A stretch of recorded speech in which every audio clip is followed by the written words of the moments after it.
Good morning, ladies and gentlemen. Welcome to the show. Glad to have you guys here on this Monday, September 9th, 2024. Thank you for tuning in.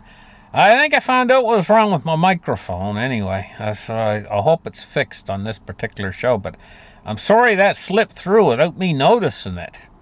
That awful static that was coming through on the microphone. Anyway, so what's going on in the world right now is Trump versus Harris. They're going to have a big debate tomorrow.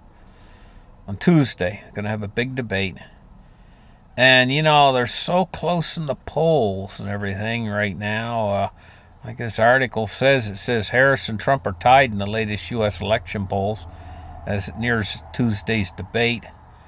I'm going to tell you, I'm not really going to call this a new phenomenon, but these presidential debates, have an awful lot of impact. Surprisingly, just take a look at the last debate. It was going to be Trump against Biden. Now Biden's gone. Why? Because of what happened during the debate. An awful lot of it, anyway. So, yeah, it can swing. There's a lot of voters out there, They've already decided. And the debate doesn't really matter to them. They're already decided. They know who they're going to pick. But there's a number of percentage of voters out there who haven't really decided yet. And they watch the debate, and that debate decides it for them. And those are the swing. That's what can swing it one way or the other, So they're coming to head, and we're going to see which one wins this debate. And it's going to be very interesting. Now, I found this map very, very interesting. I wonder if I can enlarge it. But anyway, it shows the price of stuff. $100. What can you buy for $100 nowadays? Well, you're not going to get $100 worth of merchandise in some of these states for your $100. In other states, you're going to get more. And one of the things I found interesting about this is where you can get the most for your money is up through the Midwest and places like Mississippi, Arkansas, Alabama, Tennessee, Kentucky, Wyoming, Indiana, all those states up through the Midwest and stuff, even including Nevada. Nevada prices are not bad in Nevada. But you're getting up in the Northeast, like New York, New Jersey, Massachusetts, up in those states up in there. And if you go out west to California, Oregon, Washington State, prices are exceedingly high. And you know who the big winner is in this? The price is high. Is California. The money will leak out of your wallet like you got holes in your wallet in California. Look at that. $88 is all you're going to get. And this might be conservative. This map of how much it's going to cost you in places like California. But one of the things I notice is the demographics of this. The common people, the people of America, the people who live out in the country and mind their own business and know their own opinions and everything else, the people, they're the ones that are paying less money. But the people that live in these other states, demographic, these are the people who are like city-dwelling people. They're more into the modern conveniences of life and things, and they're paying a lot more, And also politically, think how this is dividing. This shows also where the people are paying more. Shows your divisions politically in America. The divisions between the left and right wing politics is also displayed on this map, and it's funny how this map coordinates to not only to the prices that they pay, but also to the political classes, the two political parties in America. I just found it interesting, that's all, simply put. Now, the silver price today, I told you guys, I said, silver's going to be treading water up until the elections. And what I mean by that is, I mean the price is probably going to fluctuate probably between maybe 27 and 31 or something like that, somewhere in that range, but probably finding its own in $29 or $29.50 or something like that, and just kind of bouncing back and forth, like dropping a couple dollars or going up a couple dollars. And this is what I mean by treading water. It's not really going anywhere. It's just kind of like hanging around that just under $30 mark. What's going to happen after the elections and after the Fed really gets into this next cycle of lowering interest rates and easy monetary policy is we're going to enter into a bull market that's going to last for years. And of course, the dollar is going to be losing more and more as it goes head to head against countries out there who want to see the dollar diminished in its position in the world. So they're going to be attacking it as best they can. And they're a big block. It's like the eastern side of the world. And they're going to have an effect. But the biggest, most pronounced effect is being caused by the Fed itself. And the fact that the dollar is, in the whole dollar is not really the dollar anymore. It's Federal Reserve notes. Used to be a dollar was a dollar. You go back like into the 1800s or something like that. You could $20 you could buy a whole farm in the country, 40 acres, cows on it, and everything, for like $20 or something. That's back when the dollar was really worth something. And the worst is the pound, the British pound. You guys know that if you were to go back like maybe, I don't know, 150 years or something, the Great British Pound, the buying power it had was absolutely off the charts. A pound sterling, the power it had, the purchasing power it had, compared to now. Now it only purchases slightly more than $1 for a whole pound. And the dollar don't purchase much of anything. You can hardly buy some bubble gum with a dollar now. Dollar stores, they can't even keep the price to $1 any longer. A lot of the items in there are like $5 or $10. But there was a time when for a pound you could hire a servant to work all month in your house for £1 British. Going back like a long time ago. It was a long time. Granted, it was a long time ago, but now what can you buy for a pound? I saw this, this little commercial thing like on TikTok or whatever, and there's this little girl, and she was English, and she was over there in the United Kingdom someplace. I don't know where.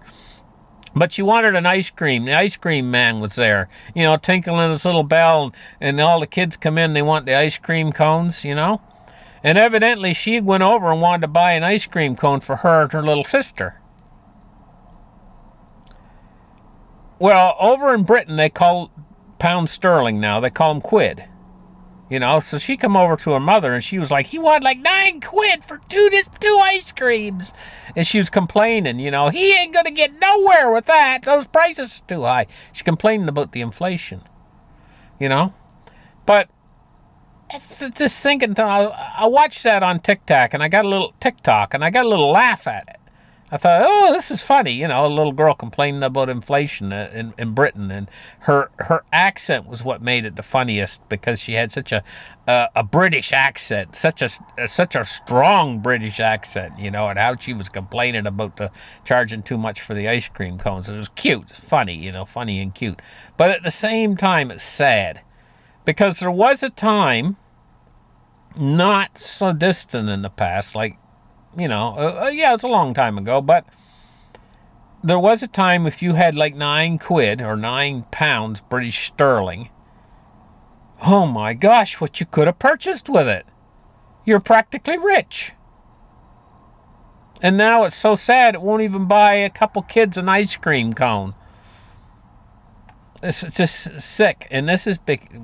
What it is we're seeing the fruits of something that's taken a very long time for not just the Great British Pound, but for the US dollar as well. But the fact that it's all on a Ponzi scheme. And I mean, where's it going in the end? Where's all this leading in the end? It's leading towards something called hyperinflation.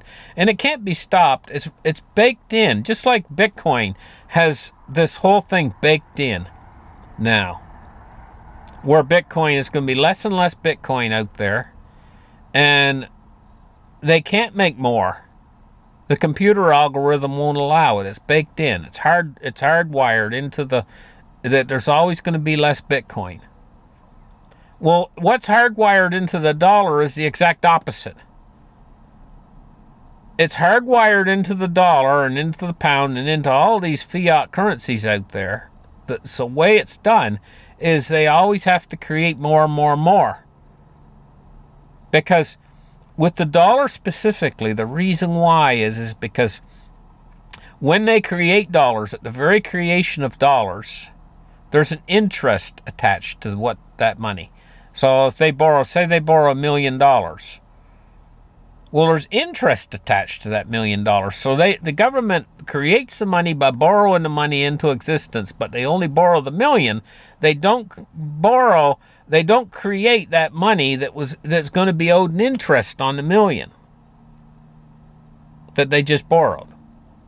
They never created that money. That money doesn't exist.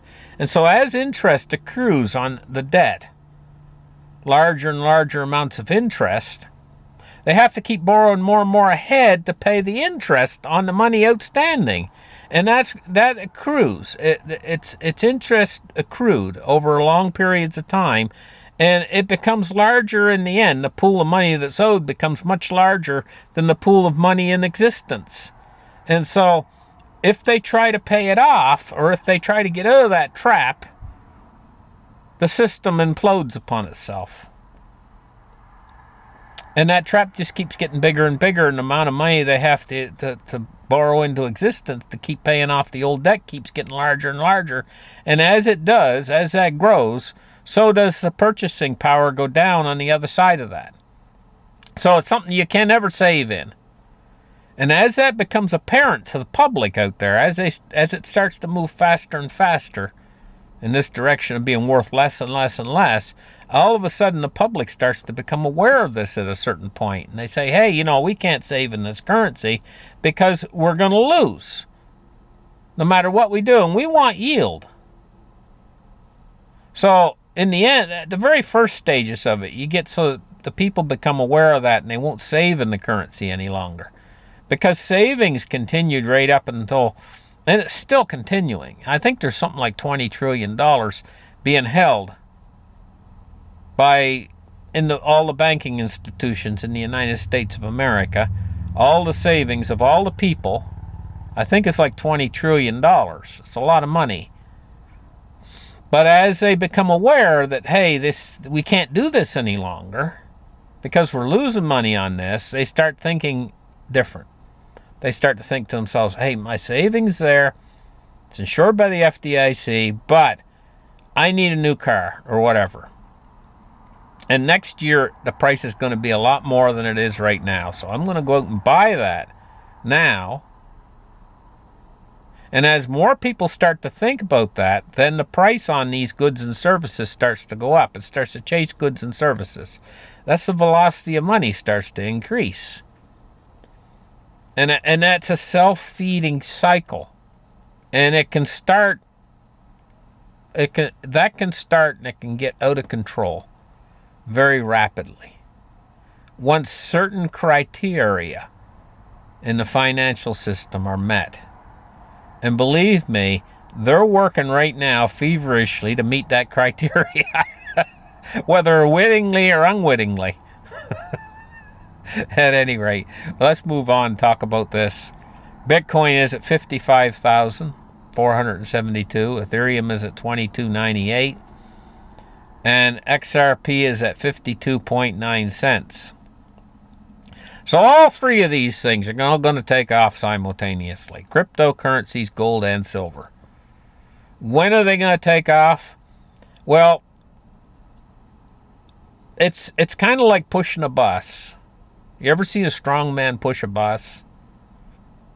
They jump on the back of the bus, they lean their shoulder into the bus, and first the bus doesn't even seem like it's moving. It just sits there. But it is moving very, very slowly. But the more they push, the faster the bus goes. And eventually, if they continue to push really hard, they can get it to it's going along a walking speed. The guy's pushing the bus all by himself. The bus might weigh 20 tons, but the guy's on the back pushing it all by himself. Well, that's like the Fed pushing at the economy. If they change interest rate policy, at first it's a cumulative. The first one may be a 25 basis points or 50 basis points. It's not noticed much. It doesn't really move the bus much. But when they start adding more to it, more and more and more to it, then slowly the economy starts to move in the direction that they're pushing. And this is what happened when they raised interest rates. Nothing really happened much at first. Now it's starting to happen. It's actually the bus is starting to move in that direction that they were pushing. Starting to move now. What'll happen is it takes just the equal amount on the other side to slow that bus down once it starts to roll. So now what they're going to do is they've been pushing on the back of the bus. They got it moving now. Maybe a little bit faster than walking speed. They're going to run around to the other side of the bus and they're going to try to stop it, slow it down by lowering interest rates. And we're raising interest rates, now they're going to lower interest rates. It's going to take a little while for their efforts to be successful. And I think that the result is they were trying to stimulate a recession for a while there when they were raising rates. Now they're going to get the recession. It's delayed, but they're going to get it. And then they're going to be on the other side trying to slow the thing down when it's on the other side of it. It's all silliness as far as I'm concerned. Why didn't they just leave it alone to begin with and accept the fact that we're slowly, because everything is arranged this way. It's the arrangement of the system. You got to go back over 100 years ago. It was arranged as a Ponzi scheme to begin with. If they had just left this thing alone and left the economy in warp drive, we would have still been in warp drive like it was at the end of the last administration when Trump handed it over to Biden. The economy was practically in warp drive. Everybody was spending money. Everybody had money. If they had just left that alone, we would have still been in warp drive right now. But in all their infinite wisdom, they've screwed everything up. They always screw everything that they do up. Period. Dow Jones today is up 646 points, 40,991. And the S&P is up 72 points at 5,481. So we're seeing the markets up considerable today. The markets are doing really good today. Taking a look at crude oil, it's up 71 cents, 68.38. So everything's up right now. Taking a look at our bonds and rates, we're looking at the long end of the yield curve falling, the middle is rising, and the short end is falling.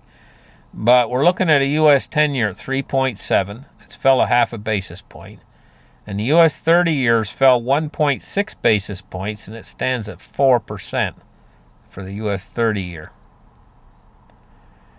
And taking a look at our U.S. dollar index today is at 101.53, and it's climbing just a little bit, climbing 32 cents on the day so far. Thank you guys for listening to my show. You guys have a great afternoon. Bye-bye.